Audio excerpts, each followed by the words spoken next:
Hey, so I wanted to talk about the hearing screen that gets done in the newborn period. And usually this is done within the first 36 to 48 hours, before the baby goes home from the hospital, but it's also something a pediatrician can do in the office if the baby's been born at home. So a hearing screen is a simple test where a probe just goes in the ear, and there is some, beeping sounds that happen, and there's some feedback that happens from the brain through the ears that the audiologist will pick up in the newborn nursery, and basically just gives us a range of where the baby can hear.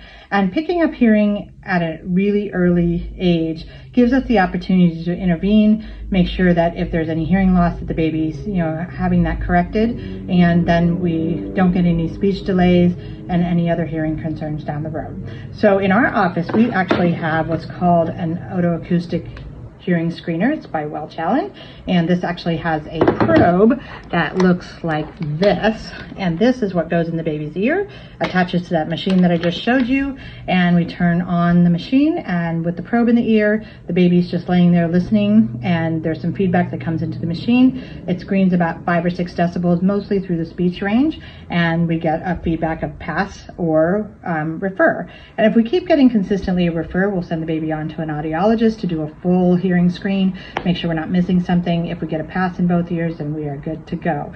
So a lot of people will say, hey, I know my baby can hear, they cry, they respond to sound. The problem is that there can be subtle hearing losses that will impact speech development and learning down the road. So this has been a great intervention at the newborn time frame. It's a great thing to do within the first couple weeks of life. And if the baby doesn't pass right away, it's not a big deal. It can be repeated. We've got plenty of time to make sure that the baby's going to do well and that they're responding to sound, responding to speech, and that they're going to have their own speech development be normal. So don't panic if for some reason, babies don't pass. I've had the experience many times here where babies' ears are just kind of small and the probe doesn't fit very well. And so we just repeat it at multiple regular checkups, and we should get a pass, at some point. And if that does not happen after a couple of tries, after a couple months, then it's worth having the baby see an audiologist who is a specialist in hearing and can make sure that we're not missing something. So that's one of those newborn care kind of things that is so easy to do and so worthwhile for preventing problems down the road.